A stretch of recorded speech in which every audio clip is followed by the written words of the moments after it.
On nous appelle la Société de minuit.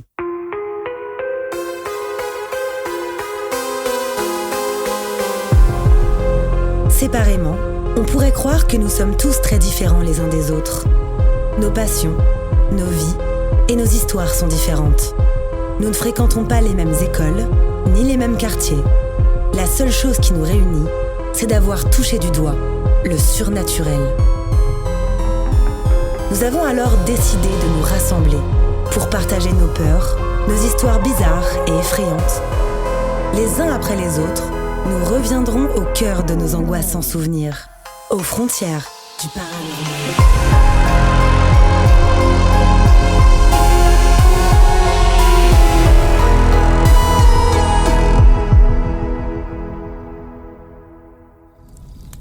Si vous écoutez cet enregistrement, c'est bien parce que, vous aussi, vous partagez cette fascination pour l'étrange. Vous êtes les bienvenus, mais attention, préparez-vous à sortir de votre zone de confort, car les histoires que vous allez entendre se sont bel et bien produites. Laura se sent connectée à des messages et des visions qu'elle a du mal à comprendre. Plus tard, le décès de sa grand-mère et son métier d'infirmière libérale la confrontent à des phénomènes qui viennent confirmer ses doutes sur l'existence d'un passage entre la vie et la mort. Cette histoire s'intitule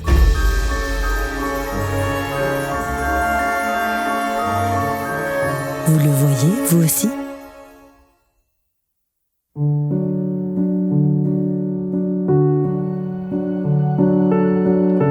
Moi, j'habite en Moselle-Est, dans la région de Forbach. Et encore maintenant, j'habite dans le coin, dans le secteur.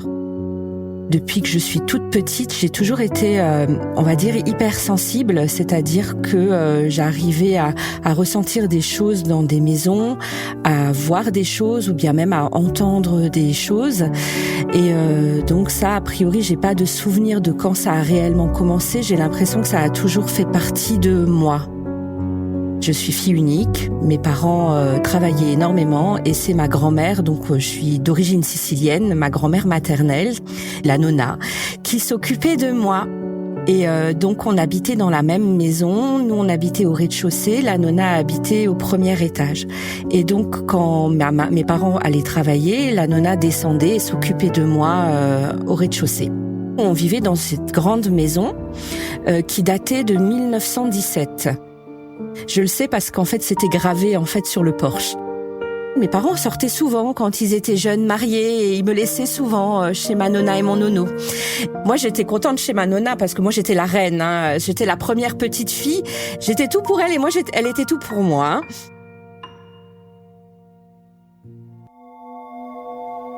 On était un soir et je sais pas pourquoi j'étais au lit et j'ai commencé à crier. Vraiment fort, et alors ma grand-mère elle est venue, elle me dit mais qu'est-ce qui va pas? Je lui dis Nonna, il y a le feu dans la maison, Nonna, il y a le feu dans la maison, il y a des gens qui brûlent, tu les entends? Alors ma nonna, elle me regarde comme ça, elle me dit mais non, mais je dis mais sans la fumée nonna, sans, ça sent le brûler, il y a le feu nonna, je te dis il y a le feu. Et mais j'étais vraiment en grosse panique, vraiment une grosse crise d'angoisse. Je lui ai quand même mis un gros doute parce que je lui ai quand même fait peur. Et à l'époque, mon grand-père, il travaillait dans l'amiante et il sortait d'un infarctus. Donc elle voulait pas le déranger, elle voulait pas lui faire peur et qu'il fasse de nouveau un problème cardiaque.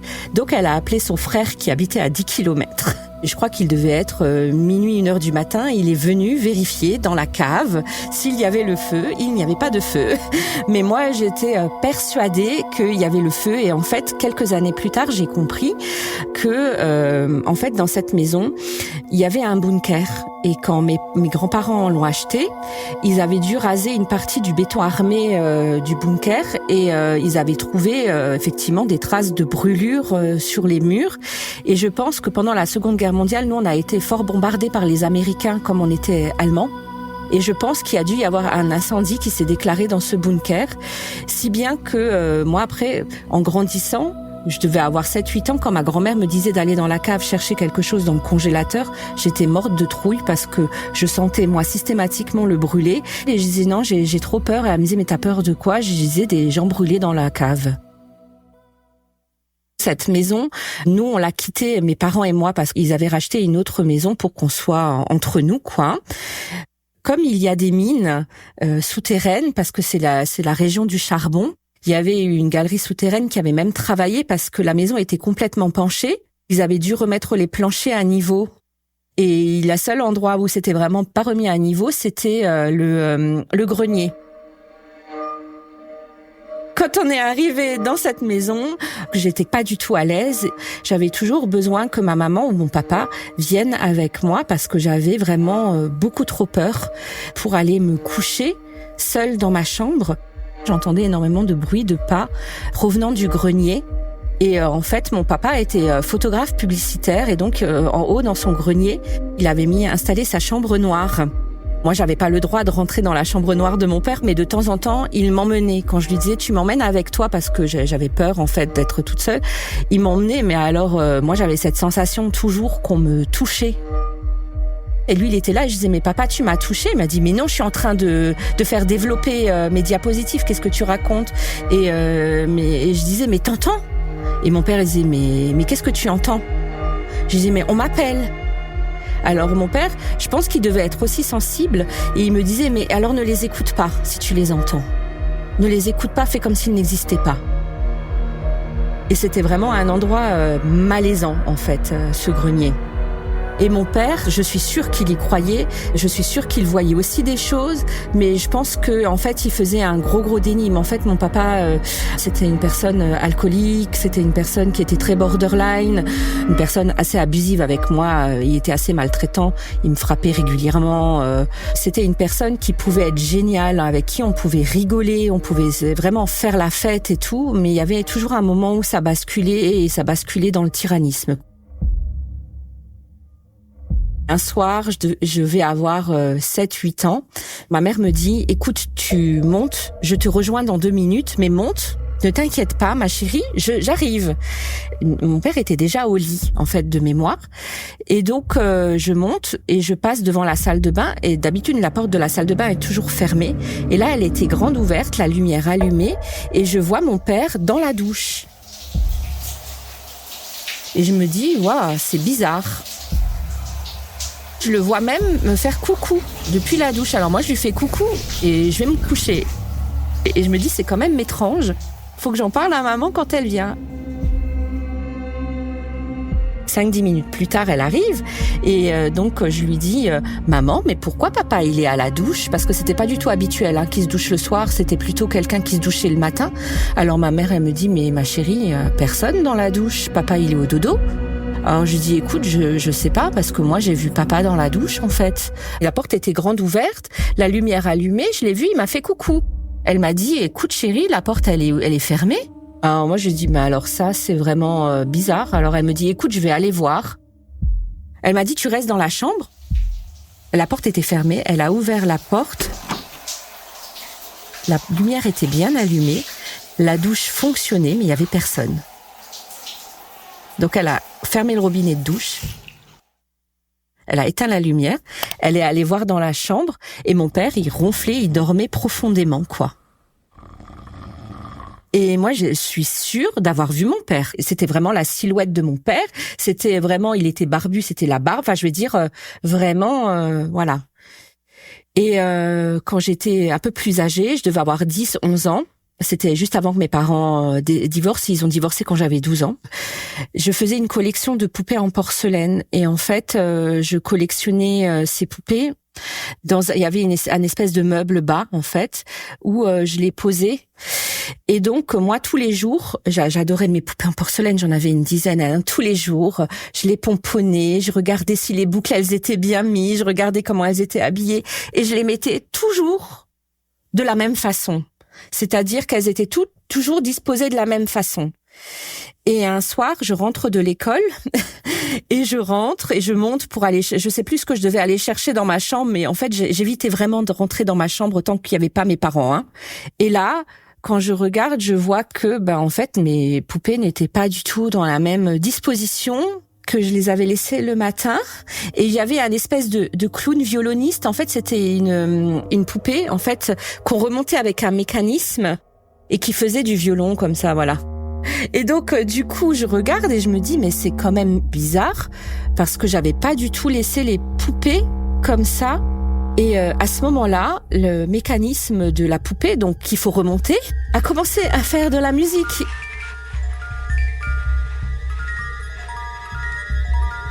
Et j'ai eu tellement peur, je suis sortie, j'ai pris mon vélo et je suis allée voir une voisine qui était quelques maisons plus bas et je suis restée chez elle jusqu'à ce que mes parents rentrent, tellement j'ai eu peur, quoi. Et donc, le soir, je suis allée voir ma mère. J'ai dit, maman, c'est toi qui as bougé mes poupées. Alors, on m'a dit, mais ma chérie, je bouge jamais tes poupées. Parce qu'en plus, c'est moi qui faisais le ménage de mes poupées. C'est moi qui passais la poussière et tout. On me dit, non, j'ai pas touché tes poupées. Alors, je suis allée voir mon père. J'ai dit, papa, c'est toi qui as touché mes poupées. Et il m'a dit, mais moi, j'ai d'autres choses à faire que de toucher tes poupées. Enfin, je me suis même fait engueuler, quoi. J'ai dit, mais mes poupées, elles sont pas dans le même sens que je les ai mises la dernière fois. Et ma mère, elle m'a regardée. Elle m'a dit, mais Laura, faut que t'arrêtes, quoi, hein. Alors, je ne sais pas comment résoudre ce mystère des poupées, mais voilà, en tout cas, les poupées ont bougé.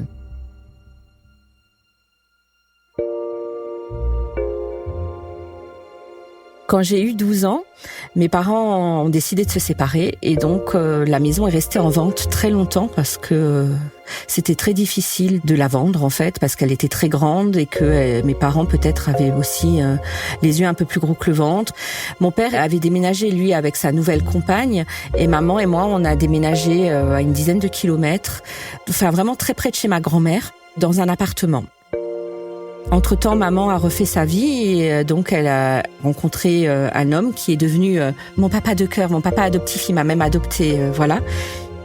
C'était vraiment une personne vraiment, c'est toujours une personne vraiment bienveillante et que j'aime vraiment, c'est mon père pour moi. Hein. On n'a pas les liens du sang, mais par contre, on a ce lien affectif qui est très très fort. Et donc, il a décidé avec maman, comme cette maison ne se vendait pas, de racheter la part de mon père. Comme ça, il vivait dans cette maison. Et c'est comme si cette maison était un véritable aimant et qu'elle voulait toujours que je sois là. Mon beau-père s'appelle Francis, ça sera plus simple. Et donc, Francis décide de s'attaquer à la remise à niveau du grenier. Donc, comme il était penché, hein.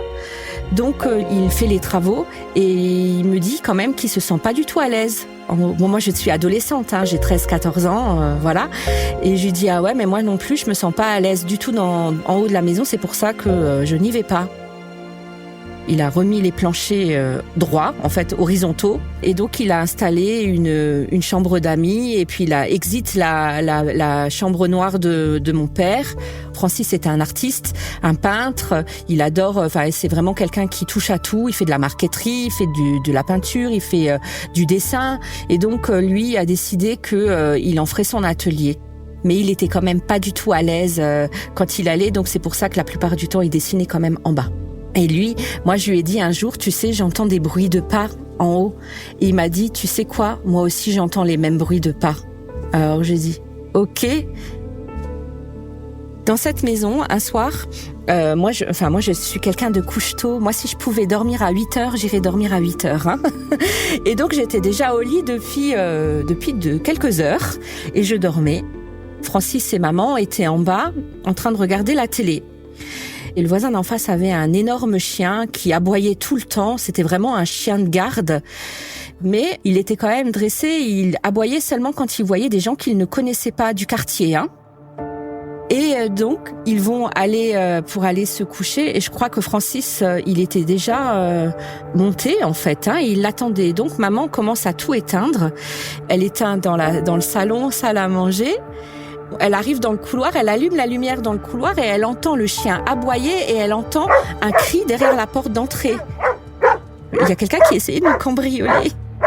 Maman, elle a hurlé. Francis, il est descendu et moi, du coup, tout ce fatras, ça m'a réveillée.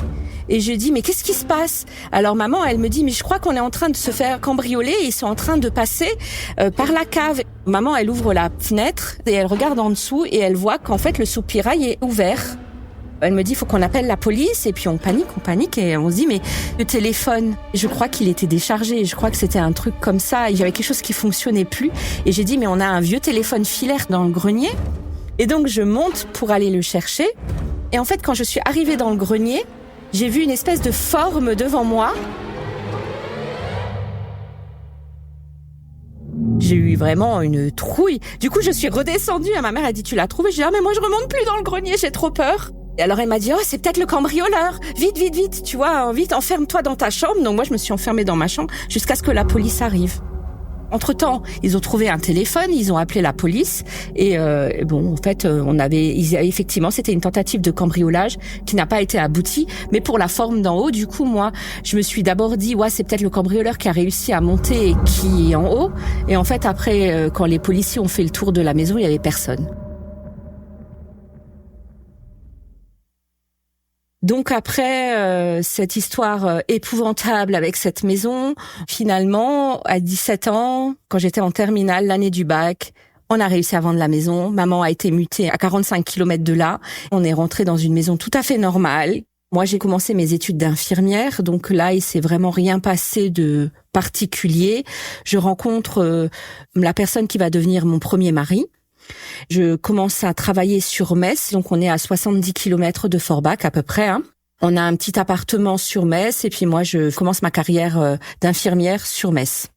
Finalement, je réussis à avoir mon premier enfant, maintenant qui va avoir 16 ans dans quelques semaines. Et maman, qui travaillait toujours dans le secteur Forbach, me dit « Je connais un infirmier libéral qui recherche absolument une infirmière pour son équipe. » Et moi, je me dis « Bon, pourquoi pas ? Ça pourrait être un changement de carrière, ça pourrait être intéressant parce que à l'hôpital, en fait, on fait quand même rapidement le tour. C'est toujours les mêmes habitudes dans les services. On a toujours des choses qui sont très protocolaires. Le protocole du service est comme ça, comme ça, comme ça.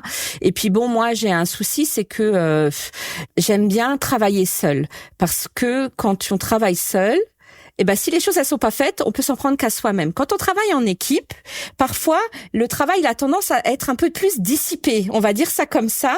Et donc je me suis dit au moins seule, voilà. Après, c'est l'école de la vie, c'est-à-dire que quand on est seul et qu'il se passe une urgence, faut gérer l'urgence toute seule, quoi. C'est à double tranchant.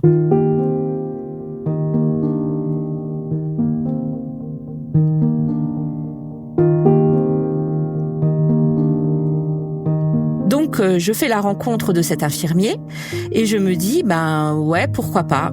Et donc, on redéménage pas très loin de Forbach. C'est vraiment aussi une région minière. Ça s'appelle Sarreguemines. Et donc, c'est vraiment pas très loin. Et là, on déménage en fait dans une vieille grange qui a été réhabilitée en petits appartements. À savoir que tout ce qui est sous-sol, garage, c'est le pompier du village.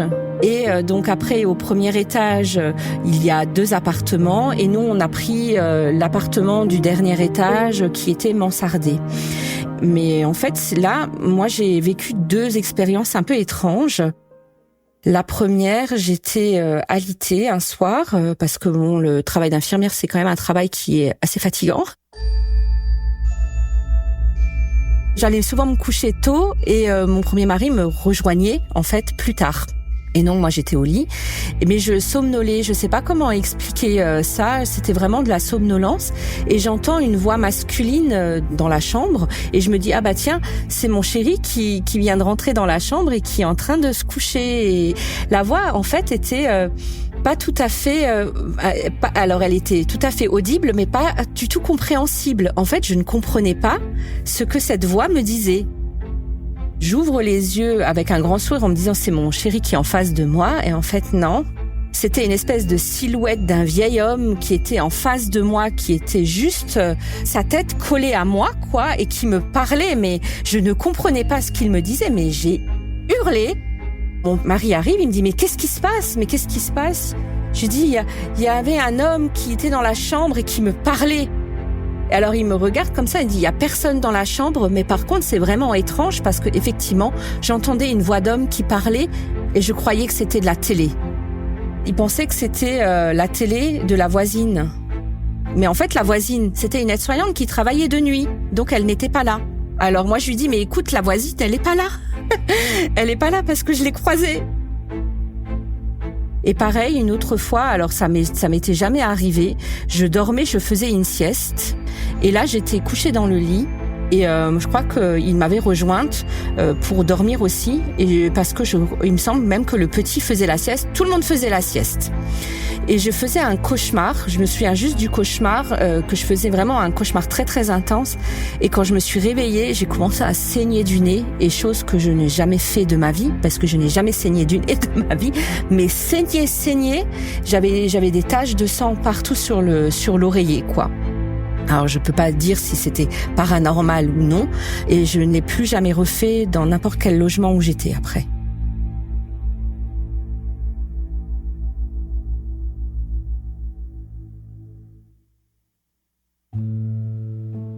Alors après, je suis allée voir le maire et je lui ai dit, mais avant, c'était quoi? Alors, en posant des questions anodines, mais pas pour passer pour une cinglée.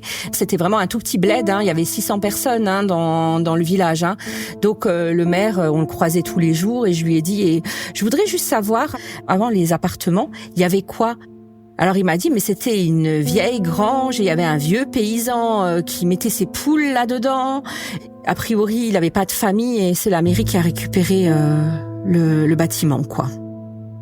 On est resté de 2009 à 2011 dans cet appartement en attendant de faire construire notre maison. Et en fait, ce qui s'est passé, c'est que ma nonna est tombée gravement malade en 2010. Mes parents étaient partis en vacances et ma nonna avait eu une occlusion intestinale. Elle avait été hospitalisée et en fait ils l'ont laissée rentrer en disant qu'ils savaient pas trop pourquoi il y a une occlusion, mais que maintenant il n'y avait plus d'occlusion et qu'elle pouvait rentrer. Et quelques jours plus tard, elle a de nouveau eu une occlusion et du coup elle a dû se faire hospitaliser. Et là ils ont fait un scanner, ils ont découvert une grosse tumeur en fait au niveau des intestins et la tumeur dans la nuit s'est rompue. Elle a dû se faire opérer en urgence et donc il lui avait enlevé une grosse partie de l'intestin. Et quand je suis allée la voir en réanimation, elle était délirante parce qu'en fait, elle commençait à faire une maladie d'Alzheimer. Et moi, j'avais quand même regardé son dossier, j'avais vu qu'il y avait quand même des métastases un peu partout et que c'était pas bon du tout. Et bon, c'est arrivé au mois de juillet, elle est décédée au mois d'octobre. Hein. Et ils ont quand même voulu faire de la chimiothérapie. Et au mois de septembre, malheureusement, juste après l'anniversaire de mon fils aîné, elle a décliné. Ils ont fait ce qu'on appelle, nous, dans le jargon, la chimiothérapie de trop. Et donc, c'est la chimiothérapie qui l'a précipitée vers la fin parce qu'en fait, elle a commencé à avoir vraiment trop d'effets secondaires par rapport aux effets bénéfiques de la chimio. Et moi, j'avais quand même un lien qui était très très très fort avec ma grand-mère. Quand j'allais la voir pratiquement tous les jours, en fait, elle était vraiment dans des grandes douleurs, des grandes souffrances. On l'avait mise sous morphine et puis après, on l'a mise sous hypnotique pour qu'elle puisse dormir et qu'elle se rende pas compte en fait que ce soit moins douloureux, plus doux pour elle, on va dire. Hein. Et un jour, j'étais assise à côté d'elle et il y avait ma mère et puis on discutait et puis d'un coup, elle a commencé à dire « Laura, je vois un trou. Alors moi, je lui dis « Mais Nonna, tu vois quoi ?» Elle me dit « Je sais pas. » J'ai dit « Mais et si t'essayes d'aller dans ce trou, qu'est-ce qui se passe ?»« Ah non, je peux pas aller dans ce trou, j'ai trop peur. » J'ai dit « Alors ne va pas dans le trou, reste avec nous. » Et après, elle est quand même commencé à tomber vraiment fort dans le coma. Et du coup, la famille d'Italie a quand même voulu la voir. Elle avait encore des frères de vivants. Donc, ils sont venus d'Italie pour aller la voir, pour aller lui dire au revoir. Et il y a un frère, il a une femme qui est très très bavarde et qui est très très volubile et qui parle très très fort. Et donc elle était quand même dans le coma, mais vraiment un coma assez profond depuis 3-4 jours. La grande tante arrive, elle rentre dans la chambre, elle lui fait un bisou. Et elle lui parle en sicilien, elle lui dit alors ça va et tout. Et en fait ma grand-mère s'est réveillée à ce moment-là pour la voir, pour rire avec elle, pour discuter avec elle. Et à ce moment-là, on s'est dit c'est le moment ou jamais. Si elle a des choses à nous dire, c'est le moment ou jamais. Et donc effectivement, elle a voulu nous voir tous et à nous tous, elle a dit quelque chose. Et après, elle est retombée dans le coma comme ça. Moi, elle m'a dit en sicilien parce que en fait, j'ai eu pour mon fils aîné, j'ai eu une grossesse vraiment formidable, mais par contre l'accouchement a été catastrophique. On a failli mourir tous les deux. Et en fait, quelques jours après l'accouchement, j'ai fait ce qu'on appelle une torsion d'ovaire parce que j'ai une endométriose. J'avais un énorme kyste 13 cm de diamètre qui en fait avait fait tourner l'ovaire sur lui-même 3 fois et donc on a dû m'enlever un ovaire en urgence. Après j'ai eu une infection urinaire qui est montée, qui a dégénéré en pyélonéphrite. J'ai dû être hospitalisée pendant 8 jours sans mon bébé et du coup j'ai fait, on va dire que j'ai fait un gros dégoût en disant que plus jamais je tomberais enceinte parce que c'était vraiment intense. Et du coup, ma grand-mère, elle m'a dit, en sicilien, elle m'a dit, tu sais, Laura, tu devrais pas dire que tu refais plus d'enfants. Moi, j'aimerais quand même que tu fasses un autre enfant. Alors moi, je lui dis, mais Nonna, c'est compliqué. Et elle m'a dit, écoute, ça se passera bien. ça se passera bien, mais Pierre, mon fils aîné s'appelle Pierre. Pierre ne peut pas rester tout seul. Alors moi, je lui dis d'accord. J'ai dit, c'est ce que tu veux, Nona? Alors, elle m'a dit, oui, c'est ce que je veux. Elle est morte en octobre 2010 et je suis tombée enceinte en 2012. Et effectivement, c'est l'accouchement, mais c'est passé on ne peut mieux. J'ai vraiment eu des suites de couches vraiment complètement différentes. Et puis autant Pierre, c'était un bébé qui pleurait énormément, autant le deuxième quand il arrivait, Aurélien. Alors lui, c'était un bébé gentil qui dormait, qui faisait ses nuits rapidement. Vraiment, c'était le jour et la nuit. Et je me suis dit, elle avait raison, ma Nona. Au final, je regrette pas du tout d'avoir eu un deuxième enfant. Elle a quand même pu nous dire à tous ce qu'elle voulait nous dire. Et ce qu'il y a, c'est que je me rendais compte quand même qu'elle s'accrochait énormément. Alors je sais pas si c'était par peur ou pas. Moi, j'avais l'habitude de l'expérience parce que j'avais travaillé en cancérologie, donc je savais que il y avait un moment où ils n'arrivaient pas à lâcher prise et que le plus important, c'était quand même qu'ils réussissent à lâcher prise parce que ça leur évitait des souffrances. Alors valait mieux abréger les souffrances plutôt que de rester dans l'agonie. Plusieurs jours, je suis allée la voir en lui disant que maintenant c'était bon, Nona, tu peux partir, tu sais. Et j'avais dit à ma famille quand même qu'ils pouvaient lui dire qu'elle pouvait s'en aller, que bon, ça allait être dur pour nous, mais que ça allait quand même être plus doux pour elle, quoi, et qu'il fallait pas qu'elle s'oblige de rester pour nous. Un soir, ce jour-là, j'ai pas pu aller lui rendre visite. J'avais dit à maman, écoute, tu me tends le téléphone quand tu es chez elle et puis je vais lui parler. Et donc, je lui ai parlé pendant 5-10 minutes en lui réexpliquant que c'était bien pour elle, qu'elle s'en aille, que nous, on allait s'en sortir, on s'en sortirait, et qu'on se serrerait les coudes et qu'on ferait tout ce qu'il faut, mais que il fallait quand même que maintenant, elle pense à elle et qu'elle retrouve sa maman, qu'elle retrouve son mari, et voilà.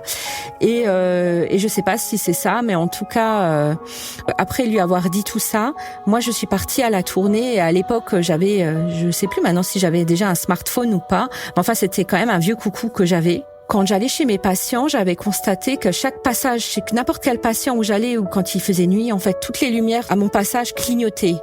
Et alors les patients me disaient, c'est vraiment bizarre, Laura, c'est jamais arrivé. Alors je disais, mais oui, moi aussi c'est bizarre parce que toutes les lumières où je vais clignotent. Et donc la tournée se termine, il était tard et je rentre à la maison. Mon premier mari avait déjà mangé, il avait déjà fait manger mon fils. Je mange, je suis allée voir mon fils, je lui fais son bisou. Et en fait, quand je pose le téléphone sur la table, la lumière commence à s'allumer. Et en fait, mon téléphone, il avait jamais fait ça, mais une lumière brillante. Alors je me dis, c'est vraiment bizarre. Alors même lui me dit, mais qu'est-ce qu'il a ton téléphone? Je dis, écoute, je sais pas. C'est la première fois qu'il me fait ça. Je m'installe après à côté de lui sur le canapé, et je pose le téléphone sur la table basse et de nouveau il s'allume vraiment très très fort et je me dis bon il y a un truc. Alors mon téléphone il me dit écoute ton téléphone il a un problème. J'ai dit ouais je pense que t'as raison. Après j'ai dit tu sais je crois que c'est la Nona qui est en train de m'envoyer des signaux. Comme lui il ne croyait pas du tout en ça, il me disait mais arrête avec tes conneries. Et puis bon, j'avais quand même pas le moral, c'était compliqué. J'ai dit écoute, je tiens plus, je vais me coucher, je me sens pas bien, voilà. Je prends mon téléphone avec moi parce qu'il faisait office de réveil. Je le pose, le téléphone commence de nouveau à briller, mais cette fois encore plus intensément que les fois d'avant.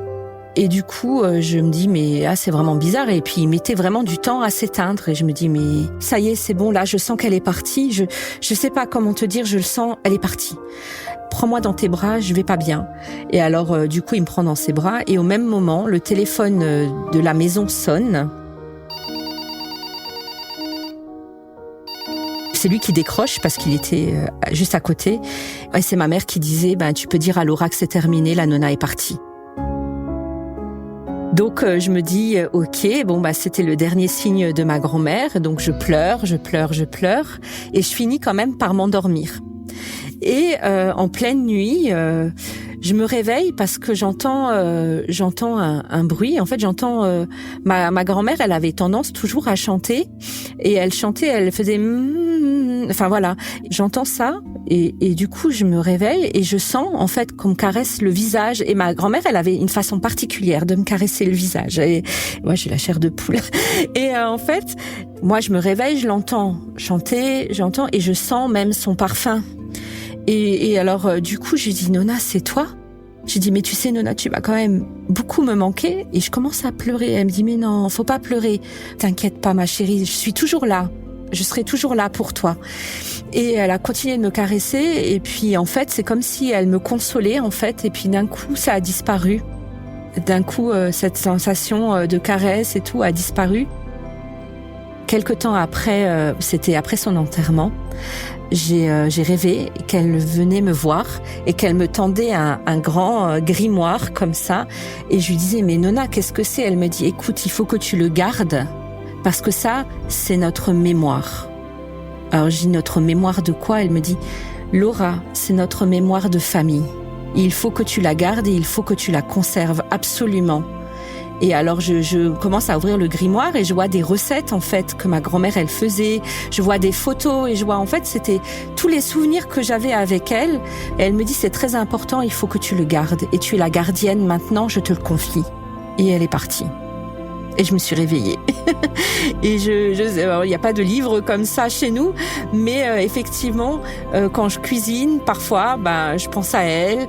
Quand je joue avec mes enfants, je pense à elle. Voilà, à ce qu'on faisait. Et souvent, j'ai des souvenirs d'elle qui me remontent de quand j'étais petite fille, et j'essaie de garder notre mémoire intacte.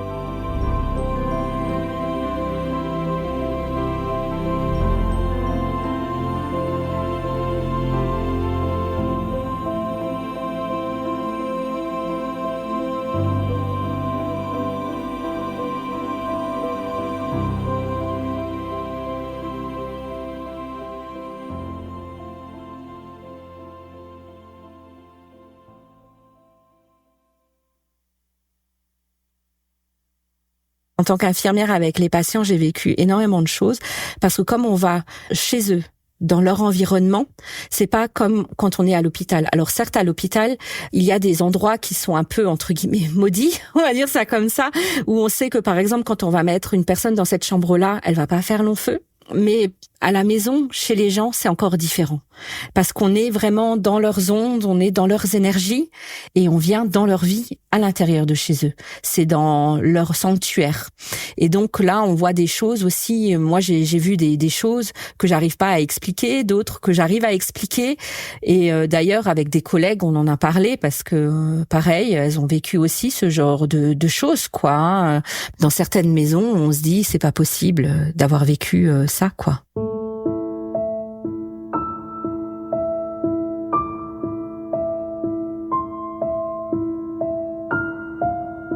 C'était le 1er janvier 2016 et en fait c'était chez une dame dont je m'occupe depuis quelques années, depuis 2013, qui a la maladie d'Alzheimer. Et cette dame en fait est alitée 24 heures sur 24. Elle reste au lit, elle ne bouge plus, elle ne parle quasiment plus. Elle est installée dans un lit médicalisé dans son salon. C'est une grande maison qui est divisée en 2 appartements. Elle habite l'appartement du dessus. Moi, quand j'ai commencé les soins chez elle, il n'y avait personne qui habitait dans la partie rez-de-chaussée. Et donc, quand on monte les escaliers, il y a une énorme porte vitrée qui donne tout de suite sur un hall d'entrée qui dessert sur la gauche la salle à manger et après c'est on continue le salon où on a une petite porte dérobée sur la gauche qu'on ouvre, on rentre dans la cuisine et en fait ce sont tout un système de pièces en enfilade, cuisine, salle à manger, salon. Après on arrive de nouveau dans ce hall et il y a un long couloir et sur ce long couloir il y a 3-4 portes qui sont toujours fermées et une porte au fond à gauche qui est toujours ouverte et c'est la salle de bain. Donc comme cette dame, elle est toujours alitée, nous le matin quand on arrive, on va chercher la bassine, on va la remplir d'eau chaude dans la salle de bain et on revient à son chevet pour lui faire la toilette. Et en fait cette dame, on lui fait un change en fin de matinée et dans l'après-midi, on revient la voir pour lui faire le change de nuit, la rafraîchir et puis lui mettre la protection pour la nuit jusqu'au lendemain matin à 6h30 quand on revient chez elle. Chez les personnes âgées qui ont la maladie d'Alzheimer, à partir d'un certain stade, les personnes elles sont toujours relativement crispées. C'est très difficile de la laver parce qu'en fait, tous les membres sont très crispés et donc il faut quand même un certain temps, une certaine douceur pour réussir à la laver. Et à cette période-là, en fait, c'était le 1er janvier, donc moi, je déteste le Nouvel An, c'est comme ça a toujours été comme ça, donc moi, ça me dérange absolument pas de travailler le 31 et le 1er. Donc moi, le 31, je l'avais laissé le soir, voilà, et le 1er janvier, j'avais commencé un peu plus tôt que d'habitude, parce que j'avais un peu plus de travail. Et donc, j'arrive vers chez elle, il était 6h, 6h15, je commence ma toilette, alors à savoir que bon, cette dame, elle a un regard très captivant, parce qu'en fait, elle a des yeux bleu-vert, mais quasiment transparents, quoi. Alors, quand elle nous regarde, on a l'impression qu'elle sonde notre âme. En plus, comme elle ne parle pas, c'est vrai que ça peut être un peu insécurisant, ça peut faire un petit peu peur. Sa fille ne vivait pas à proximité, elle vivait dans une maison à quelques kilomètres de là, mais elle venait quasiment tous les jours la voir. Et il y avait des prestataires qui venaient lui donner les repas, enfin bon, bref. Et donc là, c'était 6h, 6h15, je rentre, je monte les escaliers, je commence à préparer le matériel pour la toilette. Alors à savoir que on va pas allumer 50 000 lumières quand on est chez les gens, on allume la lumière de la pièce dans laquelle on est, et elle est assez lumineuse en fait pour éclairer un peu l'environnement alentour. On est dans son salon, je commence la toilette. Donc c'est très très calme chez elle parce que elle ne parle pas. Voilà, je la lave et puis d'un coup j'entends le bruit de la porte d'entrée qui s'ouvre et qui se claque. Je me dis, ça peut être sa fille qui vient. On est le 1er janvier, si ça se trouve, elle a fêté, elle avait envie d'aller voir sa maman pour lui souhaiter une bonne année, quoi. Ça peut être possible. Alors j'entends qu'on monte les escaliers et je me dis, bon, ben, ça va venir. Alors je pose mon gant de toilette et je guette. Et puis la dame, elle aussi, elle a dû l'entendre. Alors comme ils ont quand même des gros troubles cognitifs, ils savent pas dire il y a quelqu'un et tout ça, mais je vois quand même qu'elle est en alerte, elle aussi. Alors on se regarde, je dis alors il y a votre fille qui arrive, et on entend la porte dérobée de la cuisine s'ouvrir, se fermer. J'attends en me disant je vais voir quelqu'un, et je ne vois personne.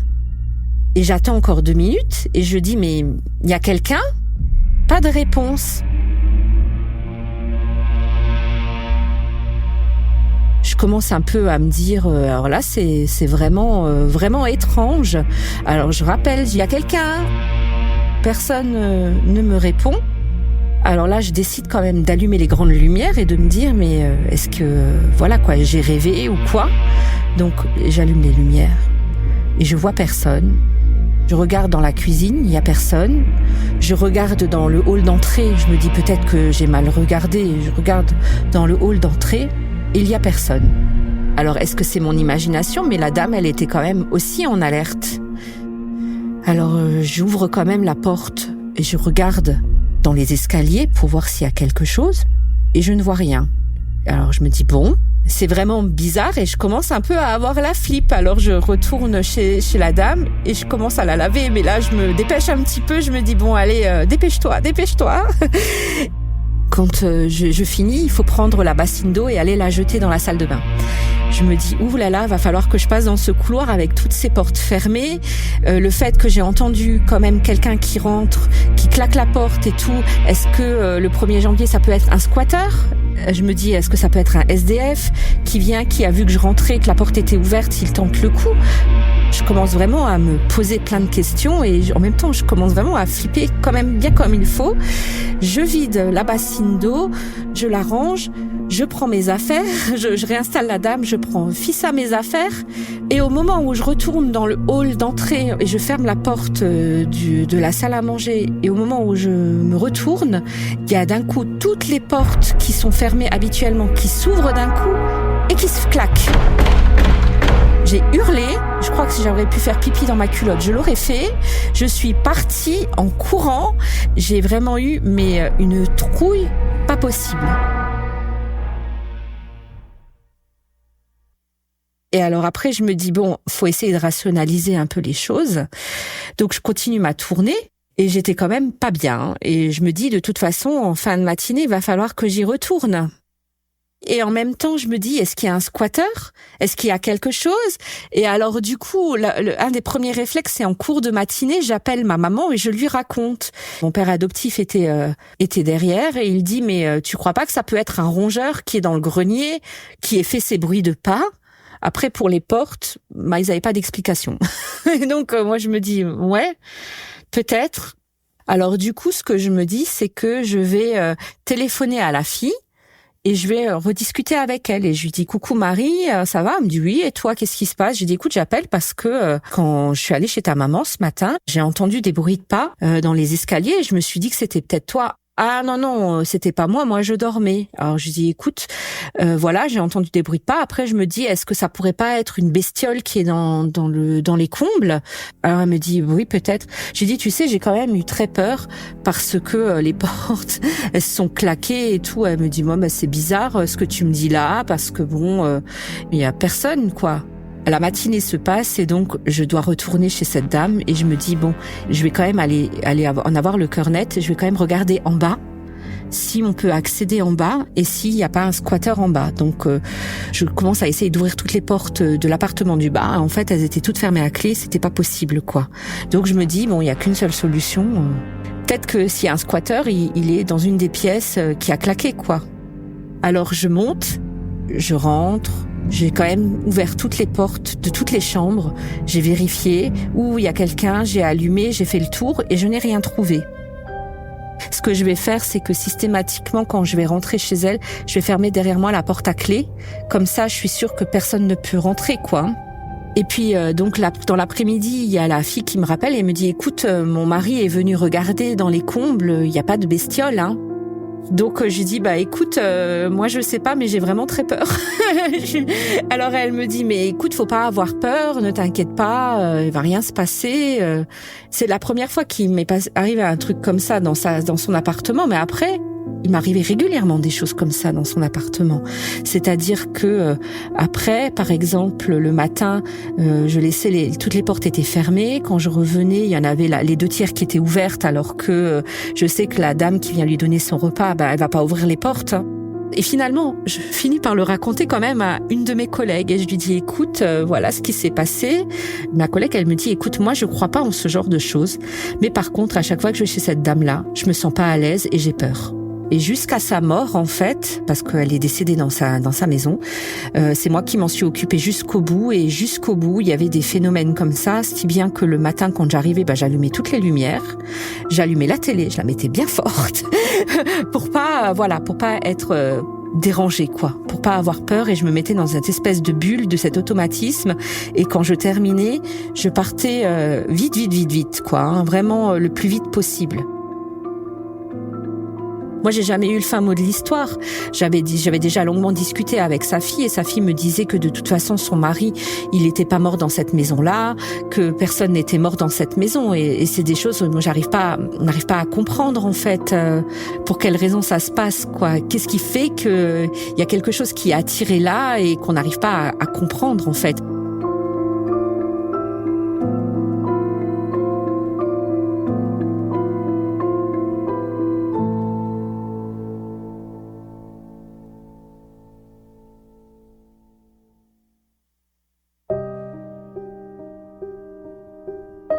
Une autre fois, là, je débutais en tant que libérale. Mon associé de l'époque m'avait donné une dame. Il m'a dit, écoute, moi, j'ai pas d'atome crochu avec cette dame. J'aime pas y aller. Ça me met mal à l'aise. Bon, j'y vais. Et effectivement, la dame, elle était toujours dans cette salle de bain et on la lavait. Mais elle, tous les matins, en fait, d'office, elle se mettait dans la salle de bain et elle nous attendait.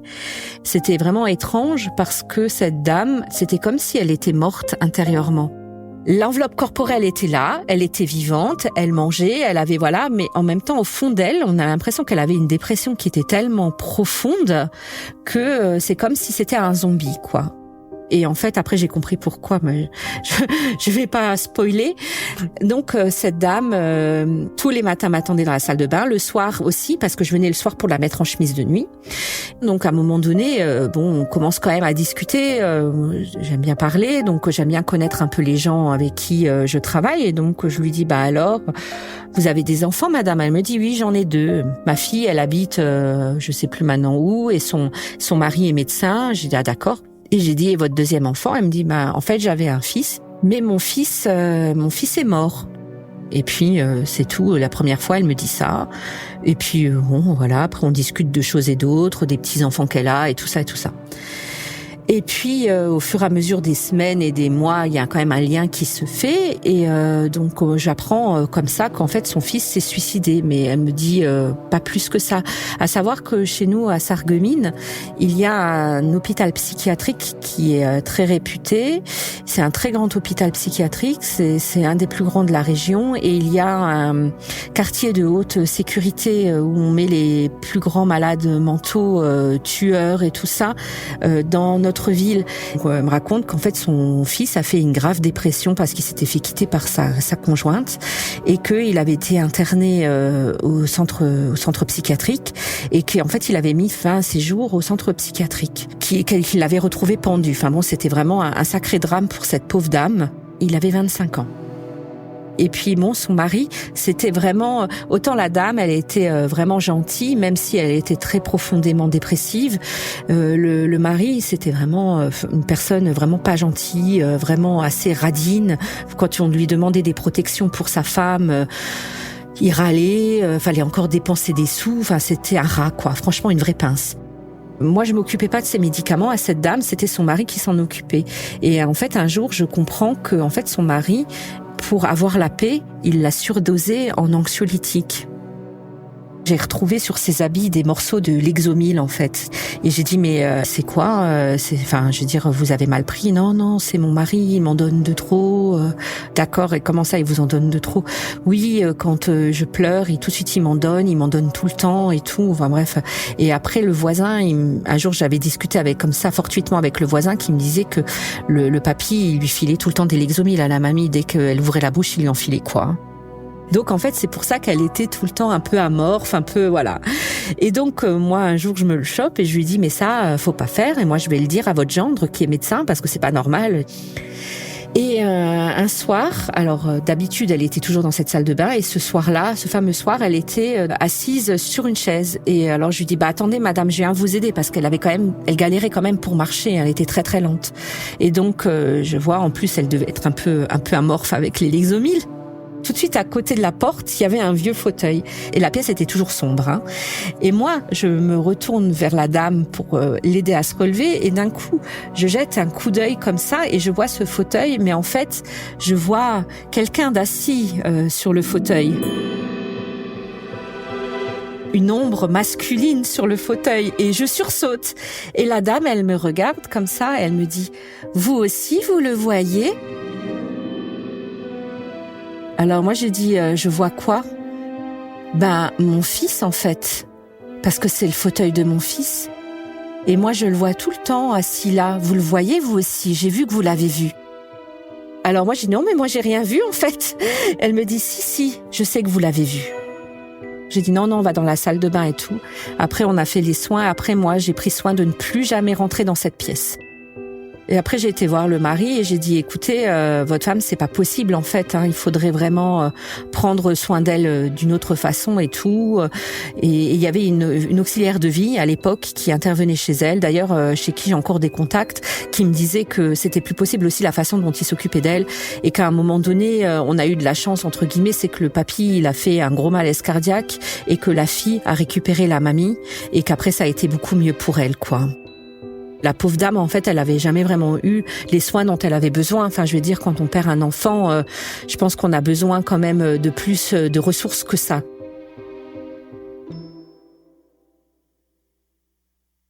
Il m'est arrivé encore une chose à l'hôpital aussi qui m'a vraiment terriblement traumatisée au début. Et puis maintenant, quand j'y pense, je me dis, c'était pas malveillant. Un jour, je travaillais de nuit en cancérologie. Et j'étais toute jeune, je devais avoir une vingtaine d'années. Je crois que j'étais enceinte de mon premier enfant. Et on avait une nuit, une dame, en fait le mari, il m'avait expressément demandé de l'appeler si on voyait une dégradation de son état parce qu'il voulait être là quand elle partirait, parce que la dame était en fin de vie. Et donc la nuit se passe sans encombre, mais vraiment sans encombre. Et malheureusement, quand on est allé faire le dernier tour chez les patients dans la nuit, quand ils sont en cancérologie, on y va 4 fois chez eux, juste pour vérifier si tout va bien. Et après, s'ils sonnent, on va encore les voir en plus. Et donc cette dame, on fait le dernier change parce que la dame, elle n'était était plus continente. En fait, elle ne se levait plus. Et donc, du coup, on va lui faire le dernier échange avec ma collègue aide-soignante. Et elle avait été stationnaire toute la nuit. Et là, au moment où ma collègue et moi, on la prend, en fait, elle était pleine de sueur froide. Nous, on appelle ça les sueurs froides de la mort, en fait. C'est quand le décès est imminent. Et donc, ma collègue, elle me dit, waouh, Laura, t'as vu, elle est pleine de sueur froide. Et moi, j'ai dit oui. Et la dame, elle me dit, j'ai mal. Alors, j'ai dit, oui, madame, on termine le change et je vous ramène tout de suite quelque chose pour vous soulager. Et donc, on termine le change, mais ça, quoi, rapide, pour pas trop la déranger. En plus, on était à 2, quoi, faut faire très, très vite. Je file dans ma salle de soins, je lui prépare la morphine. Au moment où j'arrive dans la chambre, elle lâche son dernier soupir. Moi, je culpabilise parce que je me dis, waouh, il n'y a pas eu de dégradation franche, j'ai pas pu prévenir son mari, donc j'appelle quand même son mari en lui disant, écoutez, ne vous pressez pas, c'est terminé, voilà. On appelle l'interne de garde pour qu'il vienne quand même dire qu'effectivement la dame est décédée. Après, on la prépare et c'était juste notre dernière ronde, donc en fait, tout de suite l'équipe de jour arrive. Et donc, moi, je fais les dernières transmissions à l'équipe de jour et le mari arrive à ce moment-là. Et donc, moi, je viens dans la chambre avec lui, je lui présente mes condoléances et je lui explique la situation, comment ça s'est passé, en m'excusant, en lui disant, je suis vraiment désolée, monsieur. Elle s'est dégradée, mais en 30 secondes. Alors, il m'a dit, non, mais mademoiselle, ne vous en veuillez pas, c'est pas grave. Voilà, c'est pas grave. Mais bon, moi, je m'en suis quand même voulu parce que je me suis dit, finalement, ils ont raté leur dernier moment ensemble, entre guillemets, à cause de moi. Quand on travaille de nuit, on n'est que 2, en fait, une aide-soignante et une infirmière. Je rentre à la maison, je me repose et puis je retourne dans la salle de soins. Alors à savoir que la salle de soins en cancérologie, elle est particulière. Elle est divisée en fait en 2. Il y a une partie avec une paillasse où on prépare les chimiothérapies et une partie avec une paillasse où on prépare toutes les autres perfusions en dehors de les chimiothérapies. Au niveau de la paillasse où il y a la chimiothérapie, il y a une porte adjacente où c'est le bureau infirmier où en fait c'est là qu'on a tous les dossiers de soins, c'est là qu'on a l'ordinateur où on fait les commandes médicales et tout ce dont on a besoin. Et de l'autre côté de la paillasse, il y a là où on fait les médicaments, les perfusions standards. Il y a encore une autre porte adjacente où c'est la réserve des solutés de perfusion. Et en même temps, il y a une autre petite porte dérobée où c'est le bureau de l'interne. J'étais tranquille en train de préparer mes solutés, donc il y a quand même une grosse dose de solutés de perfusion à préparer, il y en a pour au moins 40 minutes. Et comme c'est la nuit, la collègue de nuit, quand l'équipe de jour part, elle commence à éteindre toutes les lumières. Et donc moi je n'avais que la lumière qui éclairait ma paillasse, la réserve était éteinte, le bureau de l'interne normalement à cette heure-là il est vide et donc moi je préparais et d'un coup j'entends derrière moi un bruit de plastique. Donc je me dis, Laura, il n'y a pas de peur à avoir, c'est normal, c'est les perfusions, c'est des poches souples, elles sont emballées dans du plastique et parfois ça peut arriver qu'elles sont instables et qu'elles bougent et donc c'est ça qui fait ce frottement. Donc c'est pas grave, je continue mes solutés et j'entends encore, mais vraiment un bruit encore plus fort. Je me dis mais c'est pas possible. Allez, je vais regarder, je vais vérifier dans la réserve s'il y a des sachets instables et que je les remette correctement, sinon ils vont tomber quoi. Donc je regarde et je ne vois rien en fait, tout est ok. Je fais quand même le tour un peu plus scrupuleusement, mais non, tout est ok. Bon, je retourne faire mes solutés et tout. Et puis je re-entends ce bruit. Alors là, je retourne, j'ouvre la porte de l'interne, je dis, il y a quelqu'un? Ben non, la porte de l'interne était vide, il y avait personne. Je dis, non mais là...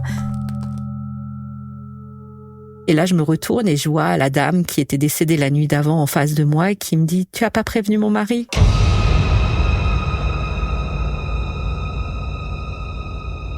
J'ai hurlé. Du coup, ma collègue, elle arrive, elle dit, qu'est-ce qu'il y a? Je viens de voir madame machin. Alors ma binôme, elle me dit, mais tu sais très bien que madame machin, elle est morte. Oui, je sais très bien qu'elle est morte, mais je l'ai vue en face de moi. Est-ce que tu es sûre que tu as bien dormi cette nuit? J'ai dit, oui, j'ai très bien dormi, j'ai dormi jusqu'à 14h. Je sais ce que je vois encore. En plus, elle avait une sonde nasogastrique, je me voyais même avec la sonde, je la voyais avec la sonde, alors que le matin même, c'est moi-même qui avais enlevé la sonde, quoi. Et je l'ai entendue, et alors elle me dit, oui, mais ça, c'est la culpabilité. c'est la culpabilité qui te fait ça. J'ai dit, je ne sais pas, mais en tout cas, j'ai très peur. Alors elle me dit, qu'est-ce que tu veux que je fasse ? Je veux que tu restes à côté de moi. Je ne veux pas rester toute seule. Alors elle rigole, elle dit, d'accord, ok, bon. On fait la tournée, hop. Et après, elle me dit, bon, Laura, je vais aller me fumer une cigarette. J'ai dit, quoi ? Toi, tu vas te fumer une cigarette ? Toi, tu restes avec moi. Je t'ai expliqué, j'ai trop peur. Moi, si la dame, elle revient, qu'est-ce que je fais ? Elle me dit, mais Laura, la dame, elle peut pas revenir. Ce n'est pas possible. J'ai dit, non, mais moi, j'ai trop peur. Alors, elle me dit, si j'appelle l'aide-soignante de l'étage d'en dessous, est-ce que ça te va ? Alors, j'ai dit, mais tu lui dis pas pour quelle raison, hein ? Et puis finalement, 10 minutes plus tard, l'autre aide-soignante arrive. Alors elle me fait, alors Laura, on a peur des fantômes. Alors j'ai dit, mais franchement, j'ai dit, ça c'est pas gentil de l'avoir dit. Alors elle me dit, non, mais je te comprends. Elle dit, c'est des choses qui arrivent. À moi, ça m'est arrivé aussi d'avoir vu des gens, mais elle m'a dit, sache que c'est souvent parce que on culpabilise.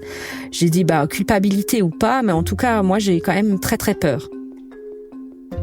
Et puis finalement, elle discute avec moi et elle finit par me rassurer. Donc après, mon binôme revient de sa pause cigarette, on discute toutes les trois et puis après, elle dit, bon, faut quand même que je descende voir mon infirmière. Moi, je dis, oui, d'accord, tu veux pas rester avec moi, t'es sûre ? Non.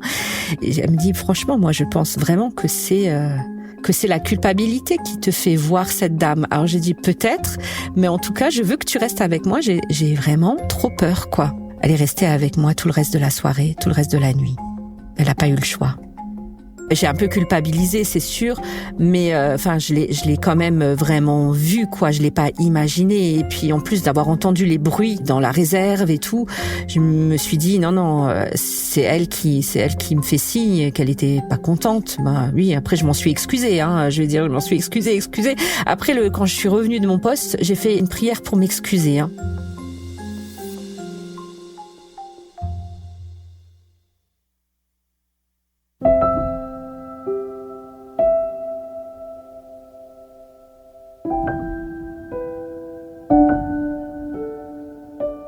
Je raconte beaucoup à mes parents d'une façon générale et j'avais raconté à mon mari de l'époque aussi. Et il m'avait dit, mon mari de l'époque m'a dit, voilà, t'es folle.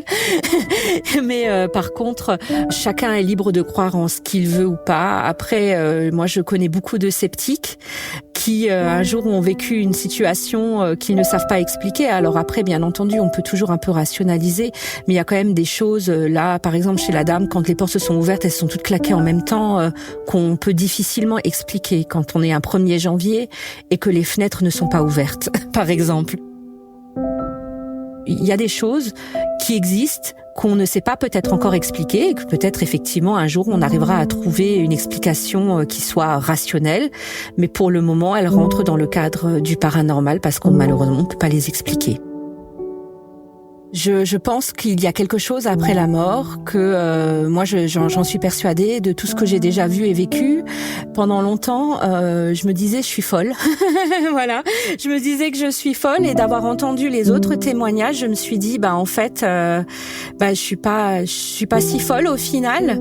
Et je pense que parfois en fait pour les fantômes, les apparitions, les hantises à proprement parler, pour moi je pense que c'est des personnes qui n'ont pas réussi à aller dans la lumière. Bon, après, c'est vrai qu'il y a énormément de choses qui peuvent être effrayantes. Parfois, on se dit, c'est pas possible, je suis un aimant, je les attire.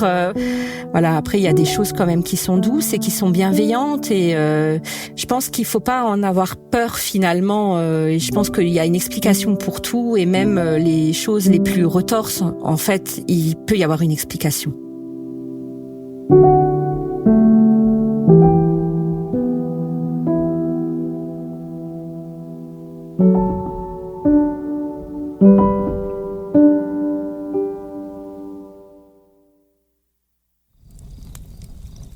Vous êtes maintenant arrivé au bout de cette histoire.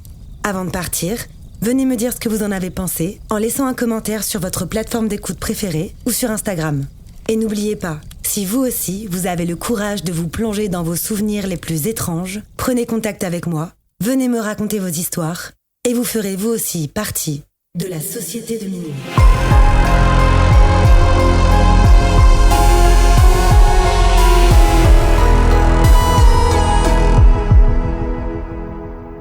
Ce podcast a été imaginé, réalisé et monté par votre hôte, Tatiana Benamou. Il est mixé par Dimitri Benamou et la musique du générique a été composée par Jérémy Marlon.